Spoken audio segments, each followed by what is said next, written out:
Queria só cumprimentar, sim, a organização destas jornadas, que está a cargo da Secção Regional do Norte, que fez um belíssimo trabalho. Temos tido aqui um excelente programa e acho que todos estamos satisfeitos com aquilo a que estamos a assistir. Vale a pena, de facto, estar aqui neste congresso. É evidente, para assistirem a boas comunicações e excelentes palestrantes, também têm que levar comigo, mas isso, paciência, são os efeitos adversos que acontecem em todos os congressos. Este é um desafio imenso, falar sobre o futuro da saúde, e por isso eu quis ser mais humilde e dizer e alterar o título, dizendo que falo de alguns desafios no futuro da saúde, alguns.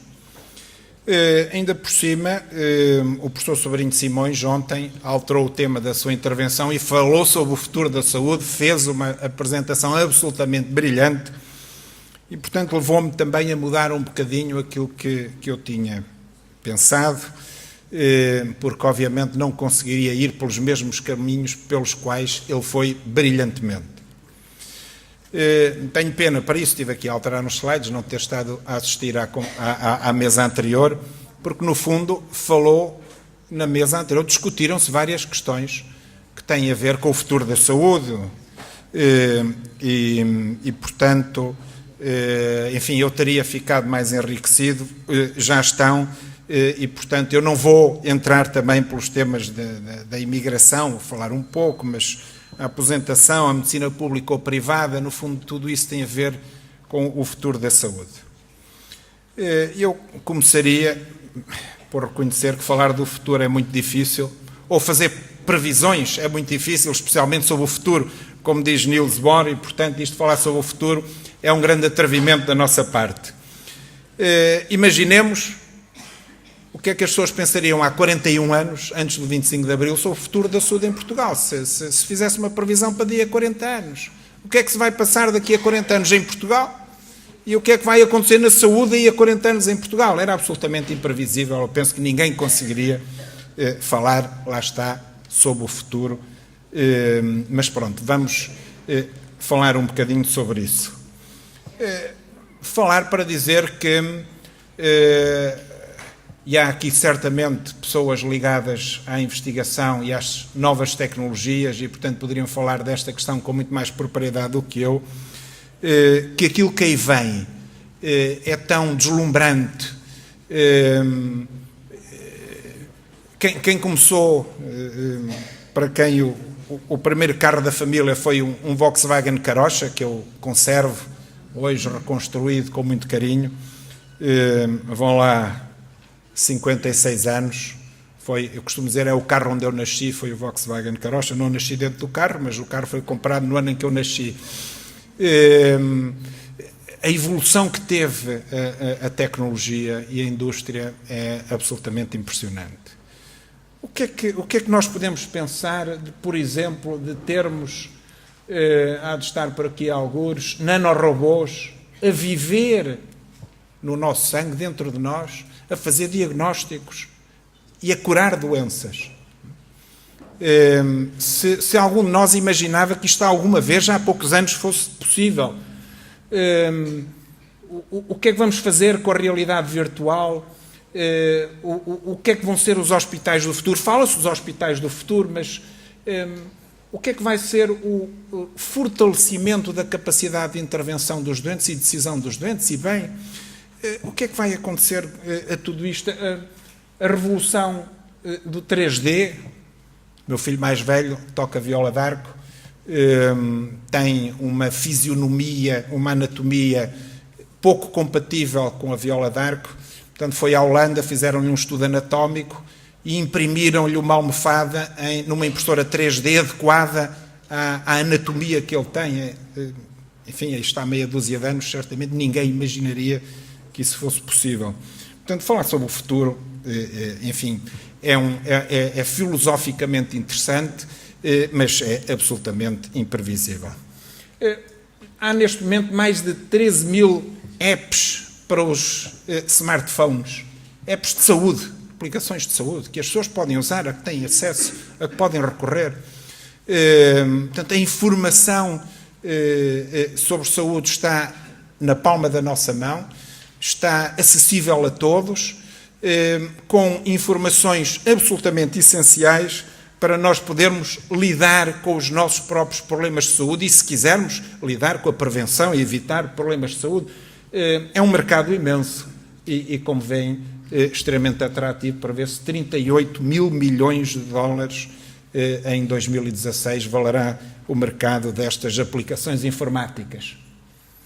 E claro, o Dr. Google, hoje todos nós falamos do Dr. Google, com os cibercondríacos, as pessoas que vão ao médico para ouvir uma segunda opinião, porque já se diagnosticaram a si próprios na internet, e portanto o médico é para a segunda opinião, mas os riscos de se ir buscar informação à net, porque corremos o risco de todos os nossos sintomas poderem também ser sintomas de algum determinado tipo de cancro e, portanto, acabarmos todos a pensar que temos um cancro e o que é que isso vai fazer, que implicações é que vai ter na saúde mental das pessoas. Portanto, isto é um mundo deslumbrante que está à nossa frente, perigoso, mas que, se for, obviamente, bem utilizado por todos, nos pode trazer benefícios imensos à nossa saúde. Um projeto europeu é este roadmap para o doente digital, onde esta investigadora diz que o doente digital não é uma virtualidade, quer dizer, não é imaginar será possível ou não. A dúvida é quando é que vai ser possível, não é se é possível. Portanto, nós vamos conseguir reduzir, eventualmente, é o que se prevê, um ser humano a um ente digitalizado em todas as suas componentes, hopefully, não sei se será possível ou não, se não será brincar um pouco aos aprendizes feiticeiros, mas há uns anos atrás, se calhar também diríamos o mesmo daquilo que já acontece hoje, e, portanto, podermos digitalizar um doente, da sua anatomia à sua fisiologia, estudar a sua doença, avaliar o prognóstico, testar terapêuticas no doente digital, não no doente de carne e osso. E depois de testarmos as várias hipóteses terapêuticas e os seus efeitos e a evolução prognóstica em função dessa intervenção, então sim, concretizá-la no doente que está à nossa frente depois dos testes informáticos. Será que vai ser assim ou não? Bom, esta investigadora diz que vai ser assim, só não sabemos exatamente quando. Portanto, nós vamos poder ser digitalizados. Vamos, se calhar, carregar 1001 sensores que vão determinar em real time o nosso estado de saúde e transmiti-lo à distância a alguém que vai acompanhando a evolução dos nossos sinais fisiológicos e ver se surgiu alguma alteração. Isto já acontece hoje em dia, como sabemos, mas irá tornar-se rotina para toda a gente, eventualmente. E hoje já se fala de que, se calhar, devemos deixar de dizer, ou podemos dizer never say die, não vamos dizer, não vamos deixar de falar em morte, vamos ser imortais, e que uma das vias pelos quais nos podemos tornar imortais será através da nanotecnologia, e se calhar poderíamos atingir a imortalidade no ano 2040. Portanto,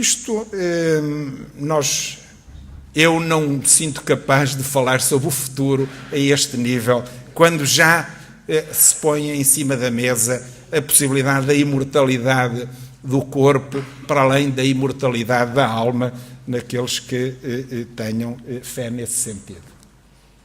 Por isso eu prefiro falar sobre coisas mais imediatas e mais terrenas e que têm implicações hoje na nossa saúde e que traduzem opções que temos que fazer hoje. E não podemos deixar de ficar impressionados com este texto da Lancet, dizendo que o maior desafio que temos atualmente à saúde, no presente e no futuro imediato, são as alterações climáticas e todas as consequências que aí advêm, nomeadamente, por exemplo, o dengue na Ilha da Madeira, se calhar a febre do Nilo no Algarve, a subida das doenças tropicais, entre múltiplos outros efeitos, como consequência das alterações climáticas e do aquecimento do planeta. Portanto, vamos ter cada vez mais, nós médicos, estar atentos a estas alterações. A verdade é que a luta contra a poluição poderia evitar milhões de mortes anualmente e, portanto, é algo com que nós temos que nos confrontar e a que temos que dar importância. Nós médicos, enfim, alguns, desprezamos um pouco a ecologia e os problemas ambientais, mas a climatomedicina é uma realidade e cada vez mais vai ter implicações na nossa saúde e na nossa prática. Vai sair na próxima revista da Ordem dos Médicos este artigo muito interessante sobre o glifosato, que é o Roundup, um herbicida que está a ser utilizado atualmente de forma massiva em agricultura de organismos geneticamente modificados e que pode ter consequências tremendas para a nossa saúde, mas não é só para a nossa saúde, é para a saúde do nosso planeta. Porque a questão dos organismos geneticamente modificados não é só o organismo em si, é tudo aquilo que está à volta, nomeadamente ao criarem-se plantas resistentes aos herbicidas, usar doses massivas de herbicidas na agricultura, que depois, através dessas plantas, nós vamos ingerir. Por exemplo, o Roundup tem um efeito antibiótico também, e que podem estar na origem de múltiplas doenças, e os estudos não são frequentes, não são muitos, há poucos estudos sobre estas questões, porque não interessa a ninguém que sejam feitos esses estudos. E, portanto, o caldo químico em que atualmente vivemos, que se pode agravar no futuro, pode ter gravíssimas implicações e dar origem a doenças que nós não conseguimos perceber de onde vêm. Esta, por exemplo, é uma das consequências potencialmente dramáticas. É a extinção das abelhas, que está a acontecer neste momento. E a progressiva extinção das abelhas, a não ser que consigam arranjar abelhas geneticamente modificadas para resistir ao caldo químico em que vivemos, e então seria uma fuga para a frente,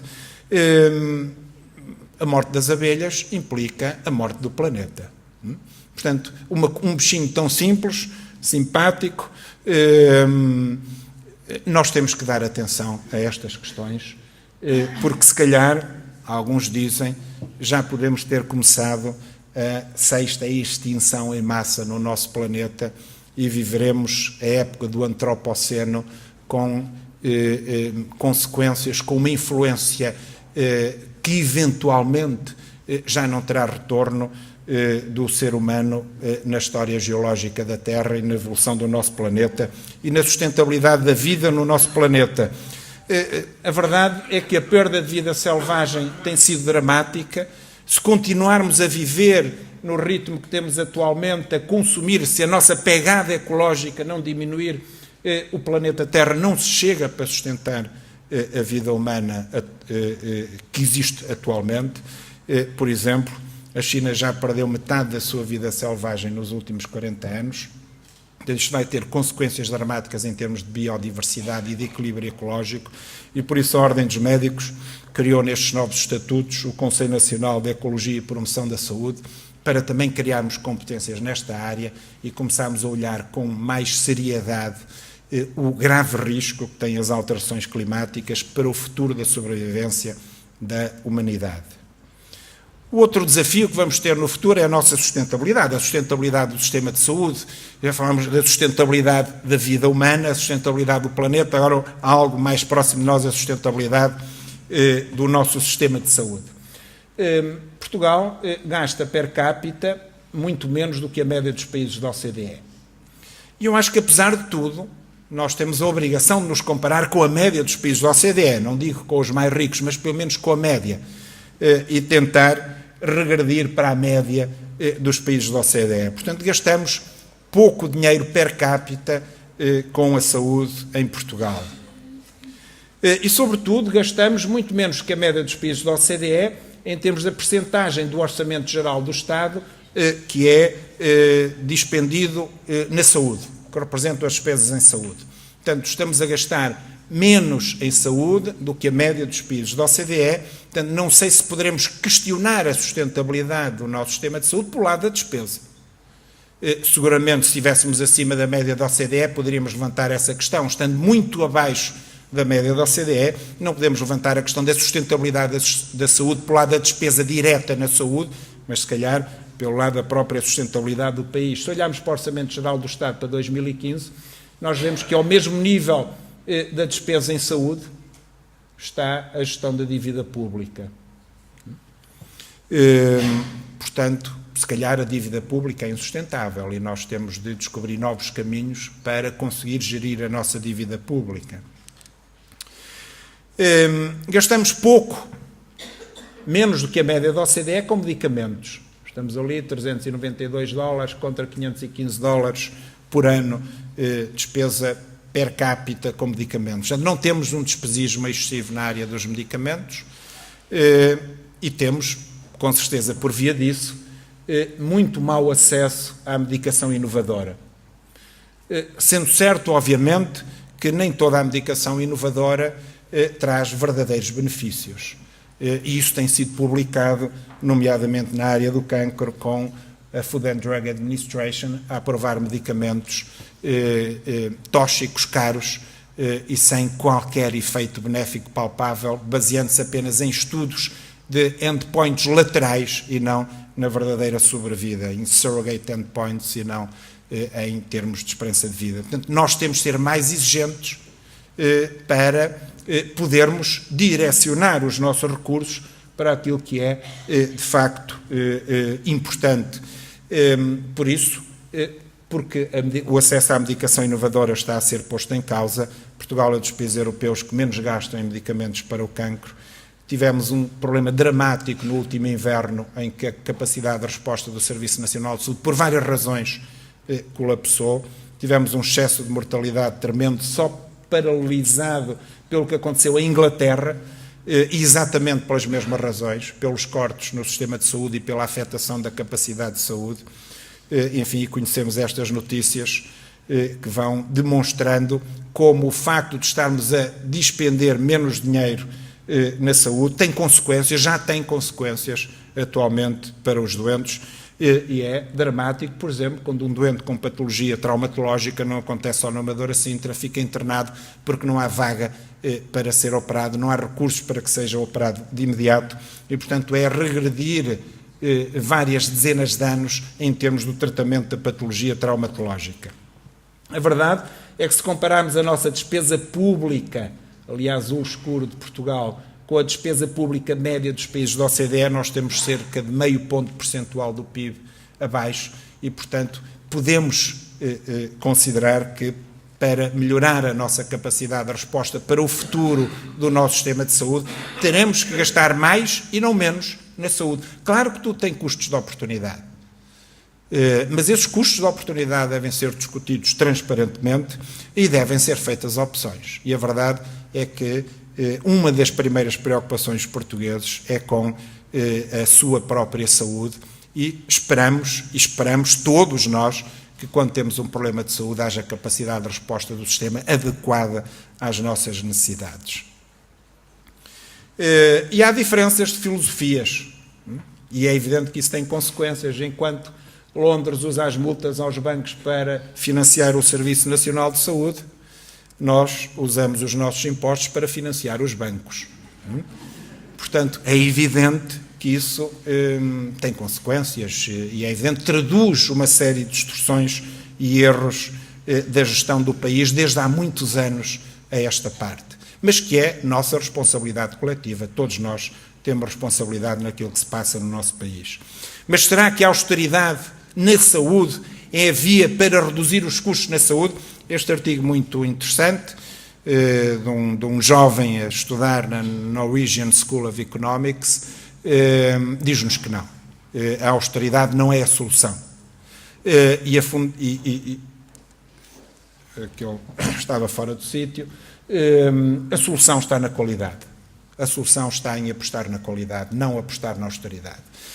Não nos cortes, mas na melhoria da capacidade de resposta do sistema e na criação de valor, e esta para mim é das fases mais emblemáticas do excelente relatório da Fundação Carlos Gulbenkian para o futuro da saúde em Portugal, é que a deficiente qualidade dos cuidados de saúde não é apenas má para os doentes, já que também é muito cara, ou seja, é má para a economia. Portanto, se nós queremos melhorar a nossa economia, não podemos piorar a nossa saúde. É um erro. E claro que isto traz discussões éticas tremendas. E a ética vai estar em cima da nossa mesa para discutir, exatamente pelos custos de oportunidade, para discutir como vamos gastar os nossos recursos, que opções vamos fazer e quais vão ser as nossas prioridades. Aliás, muito fala o professor Rui Nunes da priorização na saúde, a ética da priorização. Teremos que discutir isso. Este artigo, que saiu hoje publicado no Jornal de Notícias, refere-se a um texto da New England sobre a discussão ética do racionamento e a ética do combate ao desperdício, e conclui basicamente que enquanto houver desperdício, não há ética no racionamento. Nós temos de direcionar o nosso sentido ético no combate ao desperdício, no combate à fraude, no combate à corrupção, no combate à má gestão, no combate ao nepotismo, no combate à ausência de ética na política, para depois, sim, se não houver recursos de todo, obviamente, nem se colocam discussões éticas. Não há recursos, não podemos usar recursos que de todo não há. Mas não pode haver para todos. Não pode ser só apenas para alguns. Portanto, este artigo que eu cito é extremamente interessante, exatamente porque nos recorda alguns conceitos da ética e quais devem ser as nossas prioridades na gestão dos nossos recursos. Outra aposta para o futuro tem que ser na prevenção. É estranho como em períodos de carência de recursos não se aposta na prevenção. A prevenção é a forma mais eficiente de poupar despesa em saúde, melhorando a qualidade de vida das pessoas. E a verdade é que as doenças não transmissíveis consomem 80% dos recursos da saúde. São doenças, muitas delas, e no essencial, preveníveis, e preveníveis por um conjunto de medidas a que tem sido dada importância insuficiente e que deviam ser aplicadas em toda a sua extensão, sem olhar ao peso dos lobbies económicos, sem olhar aos interesses que pudessem ser afetados. Está em causa a saúde da população e está em causa a sustentabilidade do sistema de saúde. Não pode haver cedências a lobbies da indústria agroalimentar. A verdade é que os grandes fatores de risco são todos eles preveníveis, de mortalidade, sendo certo que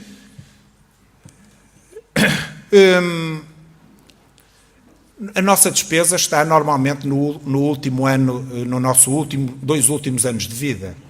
Portanto, nós podemos prevenir e adiar a morte, mas não vamos evitar a despesa. Estamos, sim, a melhorar a qualidade de vida das pessoas, a melhorar a sua produtividade social, vamos colocar desta forma, e, portanto, a aumentar a riqueza e a criar riqueza para poder aceder às despesas em saúde que essas pessoas vão um dia originar, como, por exemplo, acontece com os fumadores.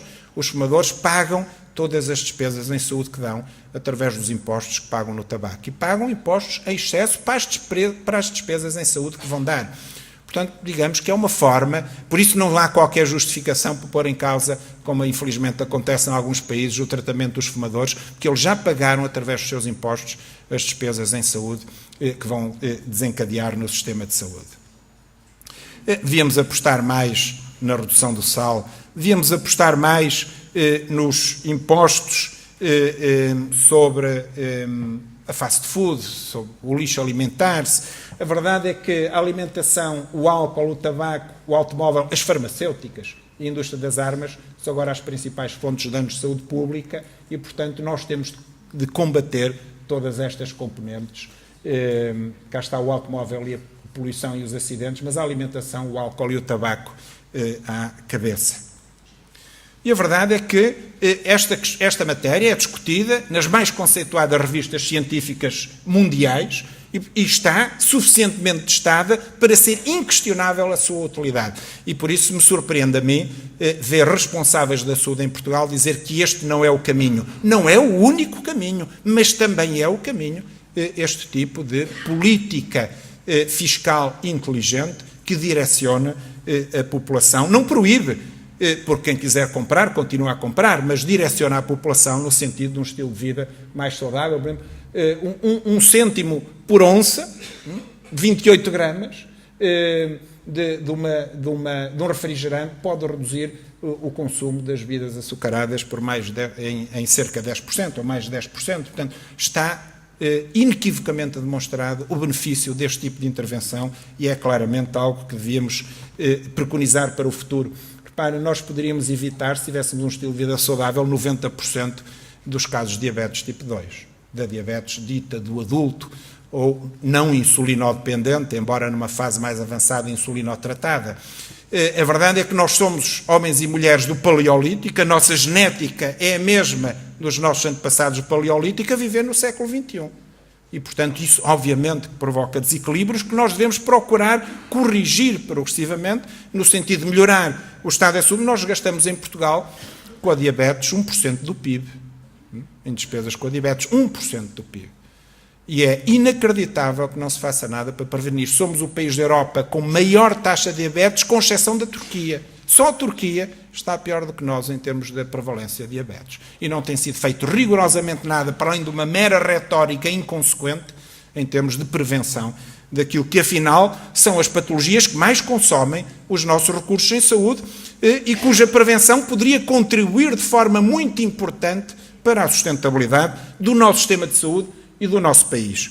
Outra questão é o envelhecimento. Enfim, o professor Constantino Saclarides certamente já dissertou aqui brilhantemente sobre o envelhecimento, portanto eu não vou falar muito sobre esta questão, para além de reconhecer que a nossa esperança de vida está a aumentar, mas que certamente nós não vamos matar os nossos velhos para poupar dinheiro, embora, em termos epidemiológicos, a partir dos 50 anos, o doente mais barato é o doente morto.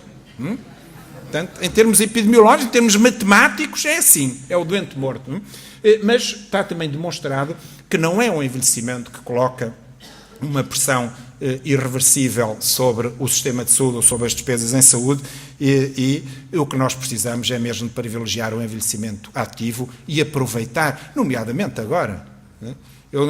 Se não fossem os meus pais, como é que eu lidava com os meus filhos? Portanto, os idosos continuam a ter um papel importantíssimo na sociedade e devem ser vistos dessa maneira, não como um fardo para a sociedade. A nossa preocupação não deve ser o envelhecimento. A nossa preocupação deve ser a redução dramática da taxa bruta de natalidade. Reparem, entre 1960 e 2014, a redução brutal da natalidade em Portugal. E a razão é esta frase feliz do Diário Económico: este país não é para filhos. O Banco de Portugal já veio alertar-nos para o impacto dramático que vai ter no PIB a redução da natalidade em Portugal.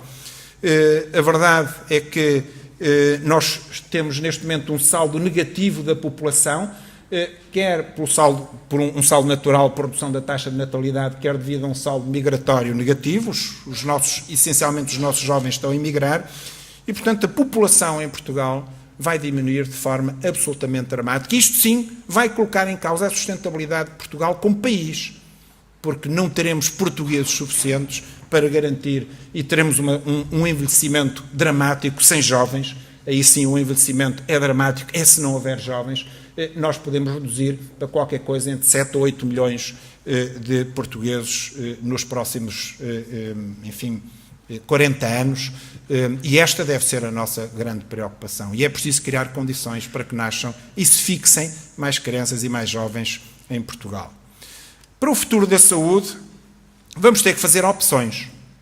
Vamos ter que fazer opções. O que é que queremos para o futuro da saúde em Portugal? O que a Ordem dos Médicos tem preconizado é um equilíbrio entre as características constitucionais do Serviço Nacional de Saúde, a sobrevivência do pequeno setor privado independente. Fecharam centenas, se não milhares de consultórios nos últimos anos por causa das regras que artificialmente lhe foram deliberadamente impostas.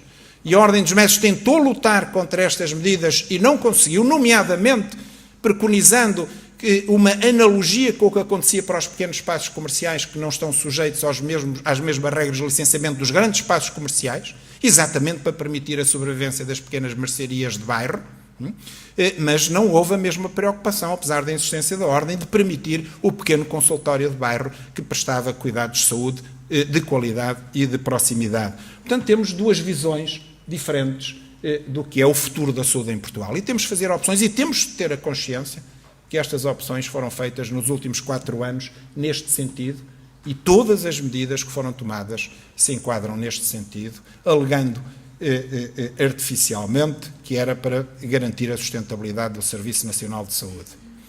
Enfim, eu já escrevi o que penso sobre o Serviço Nacional de Saúde e o que deve ser o futuro da saúde em Portugal. Deve, de facto, ter aquele equilíbrio entre um Serviço Nacional de Saúde cuja prestação não deve reduzir-se abaixo dos 2/3 da prestação de cuidados de saúde em Portugal, como acontece atualmente. Deve manter-se, o pequeno setor privado deve ter condições de sobrevivência, o setor social tem o seu papel e o grande setor privado também. Não podemos permitir que uns setores canibalizem outros de forma subliminar, instituindo medidas que levam nesse caminho, aumentando a despesa em saúde e reduzindo a qualidade. Porque aquilo que acontece é aumentar a despesa em saúde para aqueles que podem pagar e reduzindo a qualidade e a acessibilidade para aqueles que não podem pagar. A verdade é que o investimento no Serviço Nacional de Saúde tem implicações em termos da redução das desigualdades sociais. Está demonstrado, enfim, está aqui quem percebe muito mais disto do que eu, está aqui o professor João Lobo Antunes, que sabe de cérebro, enfim, eu sei de ver o cérebro por fora, ele viu-o por dentro, mas que, de facto, a pobreza condiciona o desenvolvimento estrutural do cérebro. Ou seja, as desigualdades sociais condicionam as oportunidades das crianças. E, portanto, nós, se queremos que todos tenham as mesmas oportunidades, temos, obviamente, que fazer investimento para reduzir, sobretudo, a pobreza infantil, para não condicionar à partida o futuro daquelas crianças que vão ser maiores consumidores do setor social, vão ser maiores consumidores dos recursos em saúde e vão ser cidadãos que vão ser menos produtivos no futuro por razões que não lhes dizem, das quais não têm culpa.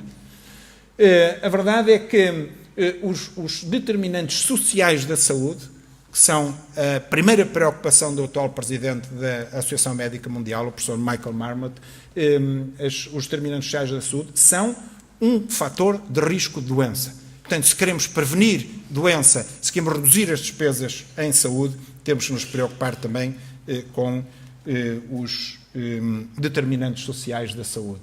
E, sobretudo, com a regulação, enfim, eu já estou aqui a demorar tempo demais, vou passar este slide à frente. Task shifting. Hoje de manhã assistimos a uma intervenção muito interessante do presidente dos European Junior Doctors sobre task shifting. Eu devo dizer que a Ordem dos Médicos não tem tabus para discutir nada. Nós aceitamos discutir tudo. Agora, tem que se discutir de forma balizada. Nunca haverá task shifting sem shifting da responsabilidade, que é coisa que não interessa a muitos. É preciso, a nossa primeira preocupação não deve ser o task shifting, e podemos falar transparentemente, task shifting com os enfermeiros, mas nem há sequer enfermeiros suficientes para cumprir as suas missões no Serviço Nacional de Saúde e andamos a falar de task shifting. Primeiro, que haja enfermeiros suficientes para desempenharem a sua missão com qualidade.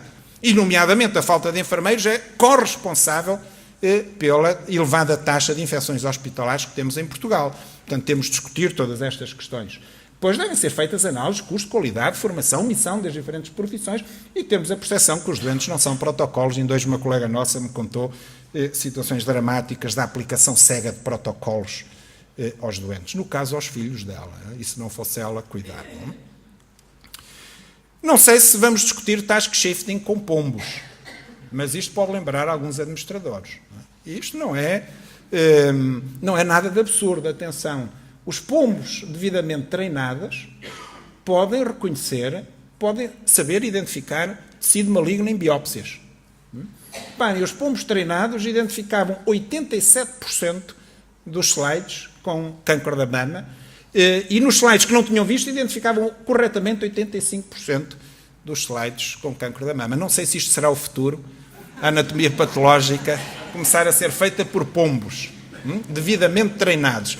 Mas reparem, eu espero que não lembre nenhum administrador discutir task shifting com pombos, pelo menos pela questão da responsabilidade, porque eu não sei depois como é que os pombos iriam indemnizar os doentes lesados. Portanto, pelo menos que não seja por isso, não se discuta task shifting com pombos. Para mim, aquilo que mais dramático está a acontecer no nosso sistema de saúde e que tem que ser corrigido para o futuro é a falta de tempo, é a perda de empatia, é o prejuízo da relação terapêutica. Isto é absolutamente dramático. Nós precisamos de tempo para cultivar a relação terapêutica, para que seja possível aquela presença balsâmica do médico, para que seja possível cultivar o efeito placebo do médico. Não custa dinheiro, só custa algum tempo. O efeito placebo do médico, da bata branca, sobre o doente. Portanto, esperemos que não se ponha em causa o tempo que o doente precisa. Nós não podemos transformar o doente em estatística, e o doente está a ser transformado em estatística. E isso tem que ser uma luta diária de todos nós, não permitir que os doentes sejam transformados em estatísticas. Se nós falamos na necessidade de melhorar a comunicação e a relação dos profissionais de saúde com os doentes, temos que dar tempo para que essa relação se cultive. É preciso criar sistemas que permitam que os médicos passem mais tempo com os seus doentes. Mas não sou eu que estou a dizer, é um artigo do New England Journal of Medicine, estamos a falar dos Estados Unidos. Portanto, são mensagens absolutamente insuspeitas. E é curioso hoje falar-se da medicina narrativa. A medicina narrativa é um back to the basics. É voltar aos tempos do William Osler. É dizer, nós temos de ter tempo para os doentes. É curioso como deixamos de ter tempo para os doentes, agora se cria um rótulo, e é importante, a medicina narrativa, que nos vai recordar, temos de ter tempo para os doentes, temos de dar tempo aos doentes para nos contarem a sua patologia, sobretudo para não nos passarem, claro, a elevada percentagem de situações psicossomáticas que só com tempo se podem resolver, não se resolvem com medicamentos, só com tempo se podem resolver. Portanto, falamos de medicina narrativa porque estamos a perder aquilo que é o nuclear na prestação de cuidados de saúde, que é a humanidade.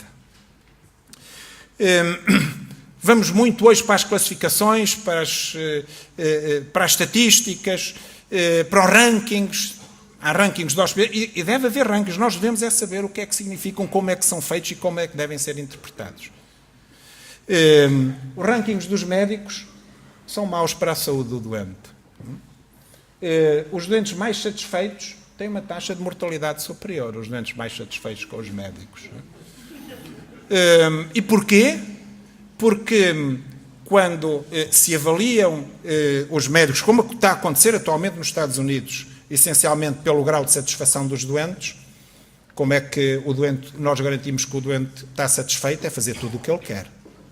É preocupar-nos com as amenidades, porque o doente avaliar as amenidades não tem capacidade de avaliar a qualidade dos serviços prestados, e fazer tudo o que o doente quer ao doente. E isso tem efeitos adversos, tem a sua própria taxa de mortalidade. Portanto, eu espero que agora vamos ter um secretário de Estado que é perito em rankings, e ainda bem, porque espero que conheça o lado positivo e o lado negativo dos rankings. Nós não podemos reduzir tudo a rankings e temos de ter o cuidado, não queremos classificar os médicos com base em maus indicadores. E maus indicadores dão mais classificações, dão mais rankings e têm efeitos adversos. E a verdade é que há muitos sistemas para fazer a classificação e definir rankings para os hospitais, cada vez há mais, e só lançam ruído sobre as pessoas e não ajudam nada às pessoas.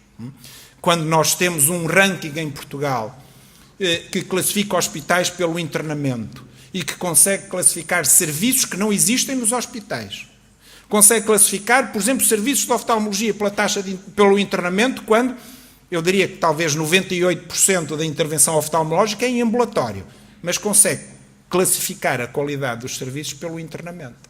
Portanto, é evidente que são rankings absolutamente falaciosos, mal construídos, mas que têm eco na comunicação social e que servem para alguns se regozijar com os resultados daqueles rankings. Não valem rigorosamente nada.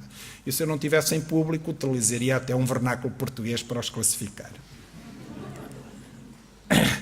Temos de ter cuidado para não cair nesta McDonaldização da medicina. A McDonaldização funciona bem nos McDonald's, na fast food, não funciona bem na medicina. E mais uma vez, isto é uma revista dos Estados Unidos, JAMA Neurology, publicada este mês, e que faz uma análise dos perigos da McDonaldização da medicina. Portanto, espero que não seja este o caminho, que nós não permitamos em Portugal que este seja o caminho. Não sei porque há ali umas letras que não aparecem, mas paciência, acontece sempre quando mudamos de computador. Isto tem a ver com o Tratado Transatlântico, Tratado de Comércio e de Investimento Transatlântico, que está a ser negociado nas nossas costas, num segredo tremendo. Não sabemos o que é que vai acontecer com a negociação deste Tratado Transatlântico, se for o TTIP, se ele for aprovado. E nós temos de ter a consciência das dramáticas implicações que isso pode ter para a Europa. Se as regras, e por isso eu acrescento esta frase, que há uma escalada imoral dos preços definidos pela indústria da saúde. Já recebi, claro, da indústria portuguesa uma carta a lamentar que eu tenha proferido esta informação. Já lhe expliquei que isto tem a ver com o mercado global. E tem a ver, nomeadamente, com o TTIP, e tem a ver com aquilo que acontece nos Estados Unidos, onde, por exemplo, os governos estaduais e federal estão proibidos de discutir os preços dos medicamentos. E se parte dessas regras forem parcialmente importadas para a Europa, o acesso aos cuidados de saúde pode ficar mais difícil para a maioria da população europeia. Podemos assistir a uma privatização generalizada dos serviços de saúde com consequências dramáticas. O problema é que nós temos uma globalização sem um governo global. E, portanto, se nós permitimos que a globalização se faça com base nos interesses das grandes multinacionais, então os países deixarão de ser capazes, deixarão de ter autonomia para sobreporem os interesses nacionais aos interesses das grandes multinacionais internacionais, obviamente. E o TTIP caminha nesse sentido. Portanto, este Tratado Transatlântico devia ser do conhecimento de todos. Eu espero que o novo Parlamento pegue nesta matéria e que aquilo que está a ser negociado seja publicamente divulgado. Já se falou aqui de imigração e, portanto, eu não vou falar da imigração médica, já falei demais, mas obviamente que é uma questão que eu espero que seja possível conversar com o próximo Ministério da Saúde. O que nós precisamos é, de facto, de um Estado melhor. Para que o país seja sustentável, nós precisamos, no futuro, de um Estado melhor. Precisamos de uma reforma do Estado em múltiplas facetas. E essa reforma não foi feita. Foi anunciada com um documento de muito má qualidade, mas não foi feita sequer. Portanto, nós precisamos de um Estado melhor e, sobretudo, precisamos ter a consciência de como nos chama a atenção este editorial do British Medical Journal do Natal do ano passado, portanto, tem ainda menos de um ano, de como o capitalismo do século XXI nos está a atrair, e o que nós precisamos não é de lutar contra o capitalismo, é de o transformar democraticamente. Nós precisamos de uma transformação democrática do capitalismo que se preocupe com as pessoas. E termino com este slide. Nós precisamos de mais cidadãos e de mais cidadania para desenhar um novo futuro para Portugal. Desculpem se falei demais, obrigado pela atenção.